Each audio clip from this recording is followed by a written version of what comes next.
வணக்கம். வடமாநில தொழிலாளருக்கு தமிழ்நாட்டில பாதுகாப்பு இல்லன்னு பல பேர் சொன்னாங்க. வடமாநில ஊடகங்கள் சொல்லுச்சு. அப்புறம் சோசியல் மீடியால பேசிட்டு இருந்தாங்க. இப்ப யார் பேசியிருக்கான்னா, நடிகரும், தமிழக வெற்றி கழகத்தின் தலைவருமான விஜய் பேசியிருக்காரு. அவர் ஏன் அப்படி பேசினார்னா, சென்னையில தரமணியில ஒரு பாலிடெக்னிக் காலேஜ்ல பீகாரை சேர்ந்த ஒரு இளைஞர் கௌரவ் குமார், அவரோட மனைவி முனிதா குமார், அவரோட பையன் 2 வயசு பையன் பிர்மணி குமார், இந்த 3 பேருமே கொடூரமா கொல்லப்பட்டு சாக்கு மூட்டையில கட்டி வெவ்வேறு இடத்துல வீசப்பட்டிருந்தாங்க. கௌரவகுமாரோட உடம்பு அடையாறுல ஒரு பைக் ஷோரூம் வாசல்ல கிடைக்குது. போலீஸ் இன்வெஸ்டிகேட் பண்ணி என்னன்னு விசாரிச்சா 4 பேரை கைது பண்றாங்க. அந்த 4 பேரை கைது பண்ணி விசாரிக்கிறப்ப நெஞ்ச உழுக்கிற மாதிரி சில செய்தி. என்னன்னா, கௌரவகுமார் அந்த பாலிடெக்னிக் காலேஜில் செக்யூரிட்டியாக வேலை செய்கிறாரு. ஃபேமிலியோட இங்கே வந்துட்டாரு. அவரை 5 பேர் சேர்ந்து குடியை குடிச்சிட்டு போதையை ஏற்றிட்டு அவருக்கும் போதையை கொடுத்துட்டு அவர் போதையில் கிடக்கிறப்ப அவர் மனைவியை ரேப் பண்ண ட்ரை பண்ணுறாங்க. சத்தம் கேட்டு அவர் எழுஞ்சி வர்றாரு. அந்த 5 பேருமே சேர்ந்து அவரை அடித்து கொன்னுட்டு அவன் மனைவியை ரேப் பண்ணிவிட்டு இதில் இடைஞ்சலாக சத்தம் போட்டுருந்த குழந்தைய 2 வயசு குழந்தைய தரையிலே அடித்து கொன்னுட்டு அப்புறம் ரேப் பண்ணிவிட்டு அவர் மனைவியுமே கொடூரமாக கொன்று 3 பேர் சாக்கில் கட்டி பெருங்குடி குப்பை கிடங்குல மனைவியை தூக்கி போட்டிருக்காங்க. அடையாரில் அந்த பைக் ஷோரூம் வாசலில் பைக்கில் கொண்டு போகிறப்ப தவறி விழுந்துக்குது. அங்கே ஆள் நடமாட்டம் அதிகமாக இருந்ததுனால தூக்கிறதுக்கு பயந்து அப்படியே ஓடி இருக்காங்க. குழந்தைய அங்கேருந்த கூவாத்தில் தூக்கி போட்டிருக்காங்க. போலீஸார் கைப்பற்றி இதை விசாரிச்சிருக்காங்க. 5 பேர் சேர்ந்து இந்த வேலையை பார்த்துருக்காங்க. இதனால தான் விஜய் தமிழ்நாட்டில் வடமாநில தொழிலாளருக்கு பாதுகாப்பு இல்லைன்னு பிஜேபி சொல்கிறத, ஆர்எஸ்எஸ் சொல்கிறத, சோஷியல் மீடியாவில் சொல்கிறத அவரும் சொல்லியிருக்கிறாரு. சரி, அந்த 5 பேர் யார்? அந்த ஊரை சேர்ந்தவங்களா? தமிழர்களா? அப்படி தான் பரப்பினுக்கிறாங்க. அந்த 5 பேர் யாருன்னா, அந்த 5 பேருமே கௌரவகுமாரோட ஃப்ரெண்டு. கௌரவகுமார் பீகாரை சேர்ந்தவர். அந்த 5 பேரும் பீகாரை சேர்ந்தவங்க. இதை யாருமே சொல்லலை.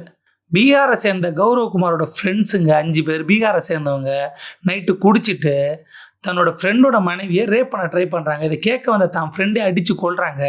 கொன்னுட்டு 2 வயசு குழந்தை, ஃப்ரெண்டோட குழந்தை, அந்த குழந்தை நார்த் இந்தியன் குழந்தை தான், பீகார் குழந்தை தான், அவங்க ஊர் குழந்தை தான். போதையில் வெறியில் அந்த குழந்தைய அடித்தே கொள்கிறானுங்க, தரையில் அடித்தே கொள்கிறானுங்க. அதுக்கப்புறம் அந்த அவரோட மனைவியை ரேப் பண்ணி கொடூரமாக கொள்கிறாங்க. இதெல்லாம் செய்கிறது யார்? பீகாரை சேர்ந்தவங்க தான், வட மாநிலத்தை சேர்ந்தவங்க தான். என்னமோ இங்கே இருக்கிறவங்க செஞ்ச மாதிரி தமிழ்நாட்டில் பாதுகாப்பு இல்லை, இது இல்லை, அது இல்லை, நீ இதை சொல்லவே இல்லை. விஜய் கொடுத்த அறிக்கையில் இதை செஞ்சதும் வட மாநிலத்தை சேர்ந்தவங்க தான் சொல்லவே இல்லை. செஞ்சவங்க பேர் சிக்கந்தர், அப்புறம் ரவீந்திரநாத் தாகூர், நரேந்திரகுமார், அப்புறம் விகாஸ், இன்னொருத்தர் வந்து பிடிபாடில் அவர் பேர் தெரியல. இந்த 5 பேருமே பீகாரை சேர்ந்தவங்க. செஞ்சது அவங்க ஊருக்காரங்க, அவங்க ஃப்ரெண்ட்ஸே. ஆனால் டிவிகே தலைவர் இந்த விஷயத்தை ஏன் சொல்ல? அவர் அறிக்கையில் அது இல்லை. வட மாநிலத்தை சேர்ந்த தொழிலாளர்கள் சக நண்பரையே கொன்று அவங்க குடும்பத்தையே கொன்று இருக்காங்கன்னு ஒரு பதிவிடலை. அதுக்கு மாறா தமிழ்நாட்டில் வடமாநில தொழிலாளருக்கு பாதுகாப்பு இல்லைன்றாங்க. அவரோட அறிக்கையில் இது மெத்தனை போக்கு, குற்றவாளிகளை தண்டிக்கிறதுல மெத்தனை போக்காக இருக்கிறதுனால தான் அவங்களுக்கு ஒரு தைரியம் வந்து இப்படிலாம் பண்ணுறாங்கன்னு சொல்கிறாரு. நியாயம்தான். அது விமர்சனமாக வச்சுக்கலாம், அதை சொல்லலாம். நம்மளும் இப்போ இதை பார்த்து நமக்கு ஒரு பயம் வருது. நாளைக்கு நமக்கு நடக்குமோன்ற பீதி வருது. இதை யார் சரி பண்ணணும்னா அரசு தான் சரி பண்ணணும், காவல்துறை தான் சரி பண்ணணும். அதெல்லாம் சரிதான். ஆனால் அதை விட்டுட்டு செஞ்சது என்னோ இந்தூர்காரங்க, நம்ம ஆளுங்க, தமிழ் ஆளுங்க செஞ்ச மாதிரி இது வந்து வடமாநில தொழிலாளருக்கு பாதுகாப்பு இல்லைன்றது ரொம்ப தப்பாக இருக்குது. நீங்கள் குறிப்பிடணும், யார் செஞ்சா, யார் கைதானா, ஏன் செஞ்சாங்க, அதை பற்றி சொல்லலாம். அதை விட்டு மொட்டையாக பொய் பரப்புற மாதிரி தமிழ்நாட்டில் வடமாநில தொழிலாளருக்கு பாதுகாப்பு இல்லைன்னு டிவிகே தலைவர் விஜய் சொல்லியிருக்கக்கூடாது. இதைத்தான் பிஜேபி, ஆர்எஸ்எஸ், வடமாநில ஊடகங்கள் தொடர்ச்சியாக சொல்லுது. என்னப்பா அரசை கேள்வி கேட்கக்கூடாதா? அரசை எதுவுமே சொல்லக்கூடாதா? அரசை கேள்வி கேட்கணும் தான், விமர்சிக்கணும் தான். ஏதாவது இந்த மாதிரி சம்பவம் நடந்தால் நீங்கள் தான் பொறுப்புன்னு சொல்லணும் தான். அது வேறு. அதை விட்டுட்டு மொட்டையாக இங்கே வந்து வடமாநில தொழிலாளருக்கு தமிழ்நாட்டில் பாதுகாப்பு இல்லைன்றது என்ன மாதிரியான பிம்பத்தை கொடுக்குதுன்னா, இந்த குற்றத்தை செஞ்சது தமிழ் ஆளுங்க, அந்த ஊரை சேர்ந்தவங்கன்னு ஒரு பிம்பத்தை கொடுக்குது. மொட்டையாக சொல்லக்கூடாது. இதை செஞ்சுக்கிறது பீகாரை சேர்ந்தவங்க, அதை சொல்லணும். அதோட சொல்கிற அவசியம் இருக்குது. இது வந்து போதையால் நடந்தது, போதை வந்து இங்கே அதிகரிச்சிருச்சு, போதையை கட்டுப்படுத்தணும், கஞ்சா வளர்ந்துருச்சு, குடி அதிகமாக இருக்குது, நம்மளும் அதை தான் சொல்கிறோம். கஞ்சா ஒழிக்கணும், பூர்ண மதுவிலக்கு அமல்படுத்தணும், இதெல்லாம் நம்ம கோரிக்கை தான். நம்மளும் அதை வலியுறுத்துகிறோம், நம்மளும் அதுக்கான குரல் கொடுத்துன்னு தான் இருக்கிறோம். அது ஒரு உண்மை தான். அதை சொல்கிறப்ப ஓகே, இதை நிறுத்தணும், இதுக்கான அரசு நடவடிக்கை எடுத்தாகணும், இதுக்கான வேலையை அரசு துரிதப்படுத்தணும், இனிமேல் இந்த மாதிரி நடக்கக்கூடாது, போதையை சுத்தமாக ஒழிக்கணும், அதுக்கான வேலையை பார்க்கணும்னு சொல்லலாம். சரி, ஆனால் ஒரு விஷயம், இது நடந்தது எங்கே? ஒரு பொது இடத்துல இந்த மாதிரி நடக்குதுன்னா, அங்கே போலீஸ் ரோந்து இருக்கும். போலீஸ் எப்படி மெத்தனமாக இருக்கலாம்? போலீஸ் எப்படி இதை கண்டுக்காமல் இருந்துக்கலாம்? ஒரு 4 நாளைக்கு முன்னாடி பொது இடத்துல இங்கே சண்டை நடந்துச்சு. அதை பார்த்துட்டு போலீஸ் நடவடிக்கை எடுக்கலை அப்படி சொல்லலாம். பெண்கள் பொது இடத்துல நடக்க முடியல, போக முடியல. பெண்களுக்கு பாதுகாப்பு இல்லை. இரவு நேரத்தில் பெண்கள் போக முடியல. பெண்கள் அவர்கள் தோழரோடையோ, ஃப்ரெண்ட்ஸோடையோ, அவங்க காதலரோடையோ, அவங்க புருஷனோடையோ தனியாக போக முடியல, சுதந்திரமாக இருக்க முடியல. அப்படியாப்பட்ட குற்றச்சாட்டை வைக்கலாம். அந்தமாரி சம்பவம் நடந்தால் இந்த அரசையோ காவல்துறையோ நம்ம பொறுப்பேற்றுக்க வைக்கலாம். அதை தொடர்ந்து வலியுறுத்தலாம், போராடலாம். இந்த சம்பவம் நடந்தது பாலிடெக்னிக் உள்ள. பாலிடெக்னிக்கில் அவர் ஒரு செக்யூரிட்டி. அவரை வேலை வச்சது யார்? அவர் அங்கே தங்க விட்டது யார்? இந்த 5 பேர் அவங்க ஃப்ரெண்ட்ஸ் தானே. அவங்க எப்படி அங்கே வந்தாங்க? அவங்க எப்படி குடித்தாங்க?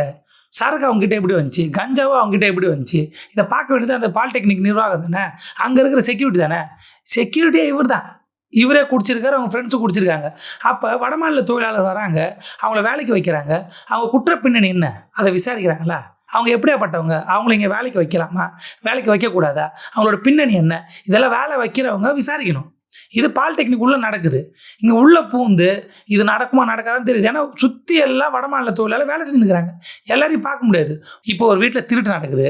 அந்த திருட்டை காவல்துறை விசாரிக்கிறாங்க. அந்த விசாரித்து அதை சரியாக நடவடிக்கை எடுக்கலன்னா, இன்னும் 2 வீட்டில் திருட்டு நடக்குதுன்னா நம்ம காவல்துறையை குறை சொல்லலாம். இந்த அரசாங்கத்தை கேள்வி கேட்கலாம்.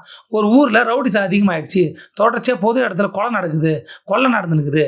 இதை போலீஸ் கண்டுக்கல, அரசு எந்த நடவடிக்கை எடுக்கல, குற்றவாளி துரிதமாக அரெஸ்ட் பண்ணலை, தண்டனை கொடுக்கலான்னு விமர்சிக்கலாம், கேள்வி கேட்கலாம். இப்போ நாம் தமிழர் கட்சியோ, டிவிகேவோ, பிஜேபியோ எல்லாம் சேர்ந்து இதுக்கு அரசு தான் பொறுப்பேற்றுக்கணும், தமிழ்நாட்டில் பாதுகாப்பு இல்லை, தமிழ்நாட்டில் போதை பரவிடுச்சு, இந்த மாதிரி விமர்சனங்கள் வைக்கிறாங்க. இப்போ நான் ஒன்று சொல்கிறேன், சும்மா கற்பனையாக சொல்கிறேன். இந்த சம்பவத்தை நீர்த்து போக வைக்கிறதுக்கோ, இந்த சம்பவத்தை திசை திருப்புறதுக்கோ சொல்லலை. இந்த சம்பவத்தை ஒட்டி இதுக்கு அரசு தான் காரணம், இதுக்கு அரசு தான் பொறுப்பேற்கணுன்றாங்க.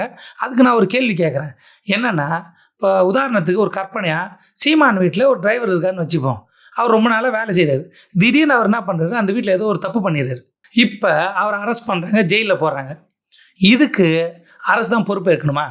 ரொம்ப நாளாக உங்கள் வீட்டில் இருந்தார், அவரை நம்புனீங்க, நீங்கள் தான் வேலைக்கு வச்சிங்க, அவர் ஒரு தப்பு பண்ணுறாருன்னா எப்படி அரசு பொறுப்பேற்க முடியும்?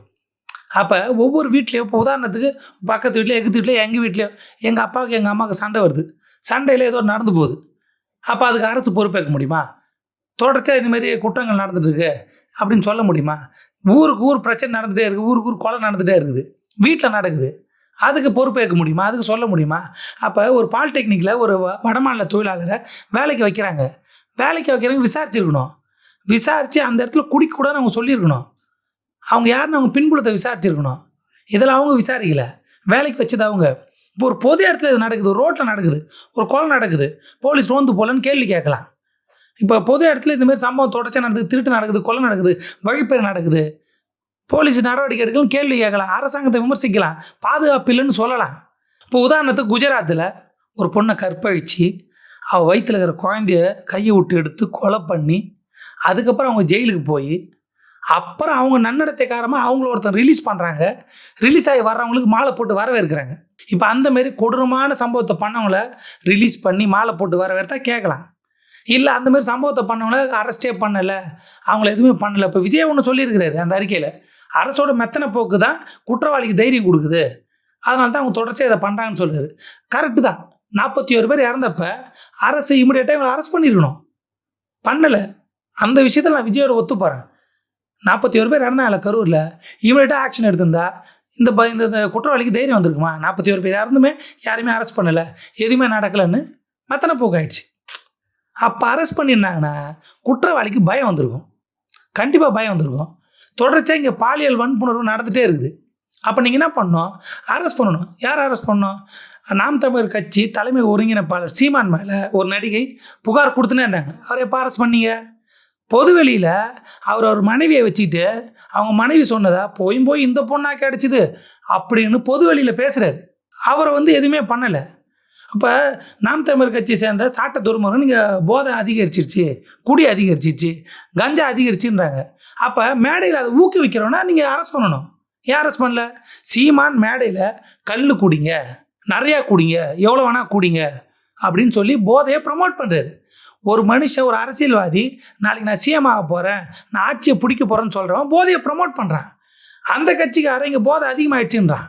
பொதுவெளியில் குடியா கல் குடியா ஒருத்தன் சொல்கிறான். அவனை நீங்கள் எதுவும் கேள்வி கேட்காம அரெஸ்ட் பண்ணாமல் அவனை அப்படியே விட்டு வச்சுக்கிறீங்க.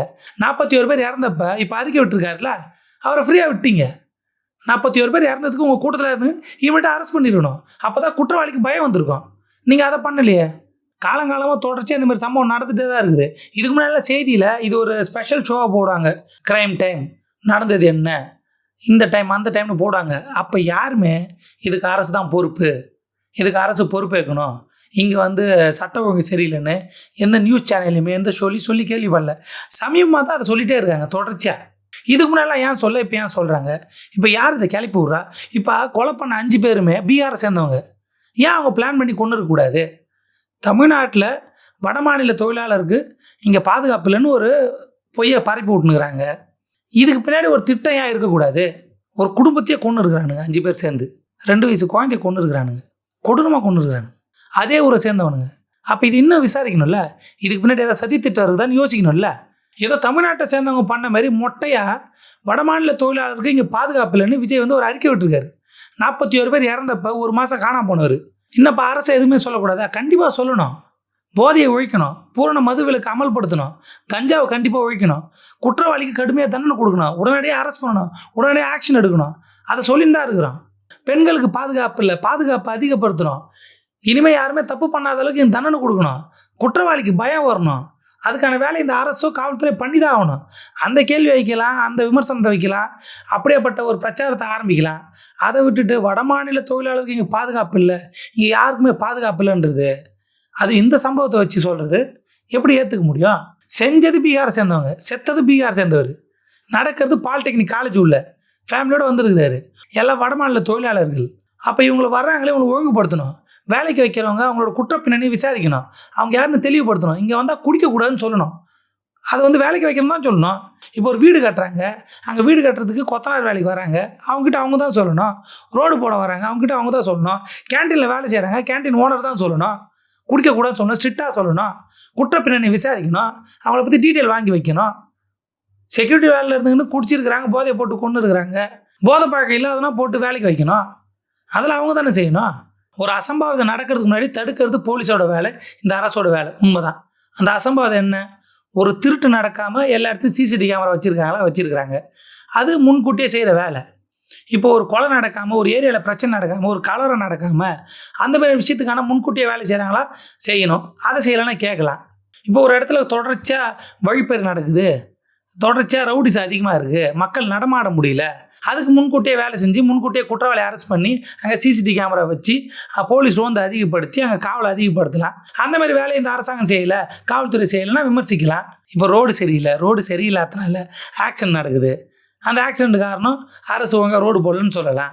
ஒரு பேரிடர் காலம் வருது, இப்போ புயல் வருது, முன்கூட்டி அதுக்கான முன்னெச்சரிக்கை நடவடிக்கை எதுவும் எடுக்கலைன்னா இதுக்கு அரசு தான் காரணம் அப்படின்னு சொல்லலாம். பொது இடங்களில், கல்வி நிறுவனங்களில், பெண்கள் வேலை செய்கிற இடத்துல, பெண்கள் நடமாடுற இடத்துல, நைட்டில் பெண்களுக்கு பாதுகாப்பு இல்லை அப்படின்னா அது அரசு குற்றம் சொல்லலாம். இப்போ ஒரு வீட்டுக்குள்ளே வீட்டை சேர்ந்த சொந்தக்காரனே இருக்கிற குழந்தைங்களுக்கு பாலியல் தொந்தரவு கொடுக்குறான். இதை எப்படி அரசாங்கம் பொறுப்பேற்றுக்க முடியும்? இதை எப்படி வீட்டில் போய் பார்க்க முடியும்? அதுக்கப்புறம் அதுக்கு கம்ப்ளைண்ட் வந்துச்சு, யாரையும் அரெஸ்ட் பண்ணலை, அரெஸ்ட் பண்ணி அவங்களுக்கு தண்டனை கொடுக்கல, விசாரணை சரியாக இல்லாதனால தொடர்ச்சியாக இந்த மாதிரி சம்பவம் நடக்குதுன்னா அரசை குறை சொல்லலாம், அரசை விமர்சிக்கலாம். ஆனால் இந்த மாதிரி விஷயத்தில் அரசு சரி கிடையாது, வடமாநில தொழிலாளருக்கு இங்கே பாதுகாப்பு இல்லைன்னு சொல்கிறது எந்த விதத்தில் நியாயம்? புதுச்சேரியில் 9 வயசு குழந்தைய கொடூரமாக ரேப் பண்ணி கொலை பண்ணி சாக்கடையில் போட்டு வச்சுருந்தானுங்க. 54-55 வயசு ஆள், 19 வயசு பையன், இவங்க 2 பேர் சேர்ந்து இந்த வேலையை செஞ்சாங்க. அதே ஊரை சேர்ந்தவங்க. அதை பற்றி யாருமே பேசலை.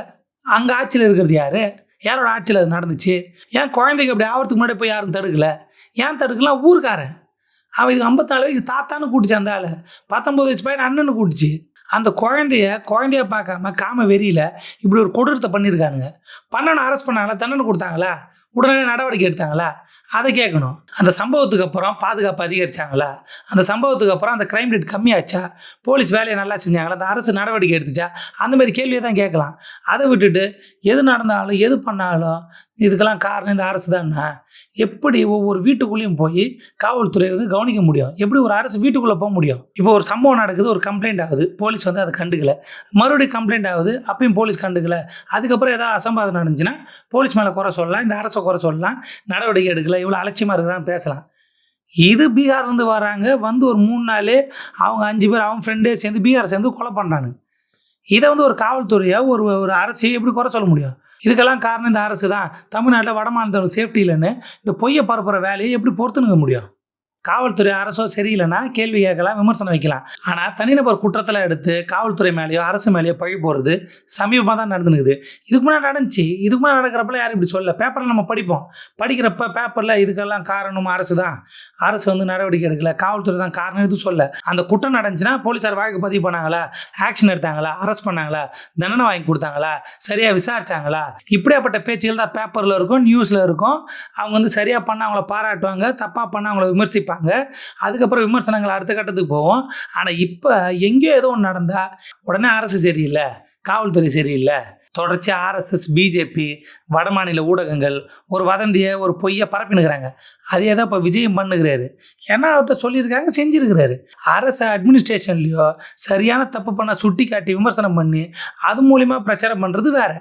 அதை விட்டு பொய்யை பரப்பி, அதுவும் RSS, பிஜேபி பரப்புகிற அதே பொய்யை இவர் பரப்பி இந்த வேலையை செய்கிறதுன்றது என்ன சொல்கிறதுன்னு தெரியல. இப்படியாப்பட்ட அரசியல் தான் இப்போ நடந்துனுக்குது. ஏன் இதேமாரி சம்பவம் ஒரு 6-7 வருஷத்துக்கு முன்னாடி நடக்கிறப்ப இதுக்கெல்லாம் காரணம் அரசு தான், இதுக்கு அரசு தான் பொறுப்பேற்கணும்னு யாரும் பேசுனதே இல்லை. எந்த நியூஸ் பேப்பர்லையும் பார்க்கல, எந்த நியூஸ் சேனல்லையும் பார்க்கல. இப்போ மட்டும் தான் பேசுகிறாங்க. ஏன்னா இங்கே ஆட்சியில் யார் இருக்கா, யாரால் இங்கே உள்ளே நுழைய முடியல, அவங்க உள்ளே நுழையிறதுக்கு யாரை வச்சு என்னென்ன வேலை பார்க்குறாங்க. இப்படி ஒரு சம்பவம் நடந்தால் அதை தூக்கி அரசு மேலே பழிய போட்டு இந்த மாநில அரசு சரியில்லை, இங்கே பாதுகாப்பு இல்லைன்னு ஒரு விஷயத்தை கிளப்பி விட்டு மக்களிடையே பதட்டத்தை உண்டாக்கி அந்த மாதிரியான வேலை செய்கிறாங்க. என்னப்பா இங்கே மக்கள் ரொம்ப பாதுகாப்பாக இருக்கிறாங்களா, பெண்களுக்கு வந்து 100% பாதுகாப்பு கிடைச்சிச்சா, இங்கே எந்த குற்றமும் நடக்கிறது இல்லையா, இங்கே காவல்துறை சரியாக வேலை செய்கிறாங்களா, இந்த அரசு சரியாக வேலை செய்தா, அந்த சம்பவத்தை எடுத்து செய்யலன்னு சொல்லி சுட்டி காட்டி அதுக்கான வேலையை பார்க்க வேண்டியதான், போராட்டம் பண்ண வேண்டியதான், விமர்சனம் வைக்க வேண்டியது தான். மற்ற ஸ்டேட்டை கம்பேர் பண்ணுறப்ப இது எந்த அளவுக்கு இருக்குது, இன்னும் இதை எப்படி இம்ப்ரூவ் பண்ணலாம், இன்னும் இதை எப்படி டெவலப் பண்ணலாம், எங்கே தப்பாக இருக்குதோ ஆதாரத்தோட நேர்மையை எடுத்து அடித்து ஒழிக்கலாம். அதை விட்டுட்டு வதந்தியை கிளப்பி விட்டா. இப்போ வந்து சாட்டை துருமுகன் சொல்கிறாரு, போதையால் தான் நடந்துச்சு, போதையால் தான் நடந்துச்சு. ஏன்பா உங்கள் அண்ணன் மேடையில் போதையை ப்ரொமோட் பண்ணுறான், கல் குடிக்க சொல்கிறான். ஆரம்பம் இல்லைப்பா நான் கல் தான் குடிக்க சொன்னேன், நாங்கள் இதை குடிக்க சொன்னேன். ஆரம்பமாக இதை போதையை ஒழிக்கணும்னு பேசாமல் கல் குடின்றாங்க, கல் உடம்புக்கு நல்லதுன்றான். திருவள்ளுவர் கல்லுண்ணாமை சொல்லிட்டாரு, அவன் பைத்தியக்காரன் அப்படின்னு திருவள்ளுவர் திட்டுறான். அவனை வச்சு நீ வந்து போதை ஒழிப்பை பற்றி பேசுகிறீங்க. போதையை ஒழிக்கணும், சாராயத்தை ஒழிக்கணும், கஞ்சா ஒழிக்கணும், எல்லா கருமத்தி ஒழிக்கணும், பூர்ண மதுவிலக்கு கொண்டு வரணும் நம்மளும் பேசுகிறோம். ஆனால் உங்களால் மேடையில் ஏறி கல் குடின்றான். நான் காலேஜ் படிக்கிறப்ப கட்டடிச்சுட்டு கல் குடிப்பான்றான். அவனை வச்சு நீங்கள் இப்படி பேசுகிறீங்க. அது வந்து அப்புறம் அவங்க பர்சனல் சாய்ஸ்னுவானுங்க. உண்மை அதுதான். நீங்கள் என்ன பண்ணாலும் இது பர்சனல் சாய்ஸ். குடிக்கிறதுக்கு குடிக்காது உங்கள் கையில் இருக்குது, தனிநபர் ஒழுக்கத்தில் இருக்குது. உங்கள் கட்சியை சேர்ந்தவங்களாம் குடிக்காதீங்கன்னு சொல்லுங்கள். குடிக்க மாட்டேன் சத்தியம் வாங்க. முதல்ல சீமான்ட்ட சத்தியம் வாங்க, இனிமேல் குடிக்க மாட்டேன் அவன்கிட்ட சத்தியம் வாங்க. இப்போ விஜய் சொல்கிறாரு, மெத்தனமாக இருக்காதீங்க, விரைந்து நடவடிக்கை எடுங்க, உடனடியாக அரெஸ்ட் பண்ணுங்க. அப்போ 41 பேர் இறந்தப்போ டக்குன்னு அரெஸ்ட் பண்ணியிருக்கணும். 41 பேர் இறந்துருக்காங்க. குழந்தை வயிறு கிழிஞ்சியாக இருந்துச்சு, மெரிச்சு கொண்டு இருக்காங்க. 1.5 வயசு குழந்தை செத்து போச்சு. அப்போ யாரும் அரெஸ்ட் பண்ணிடணுமா இல்லையா? மெத்தனை போக்காக இருந்திருக்காங்க. நம்ம அதை இப்போ நான் விமர்சிக்கிறேன், கடுமையாக விமர்சிக்கிறேன். ஏன் மெத்தனை போக்காக நீங்கள் அரெஸ்ட் பண்ணி தொலைக்கலாம்ல? அப்போதான் சொல்லுங்கிறோம். விஜயே சொல்லிட்டாரு, அரெஸ்ட் பண்ண வேண்டி தானே. பீகாரை சேர்ந்த ஒரு தொழிலாளி குடும்பத்தை பீகாரை சேர்ந்தவங்களே நண்பர்களை அடித்து கொண்டு இருக்கிறாங்க. அதுக்கு அறிக்கை விட்டுருக்காரு விஜய். 41 பேர் இறந்தப்போ 1 மாதம் வீட்டில் இருந்து வீடியோ போட்டார். இப்படியாப்பட்டவங்களாம் பேசுகிறாங்க. ஒரு விஷயம் நடக்குது, காவல்துறையோ இந்த அரசையோ விமர்சிச்சே ஆகணும், விமர்சிக்கக்கூடாதுலாம் சொல்லலை. ஆனால் வீட்டில் நடக்கிற சண்டை, சொந்தக்காரக்குள்ள நடக்கிற சண்டை, எங்கேயோ நடக்கிற கொலை, எல்லாத்துக்கும் அரசு தான் காரணம்னு சொல்கிறது. இதுக்கு பின்னாடி ஒரு பிளான் இருக்குது.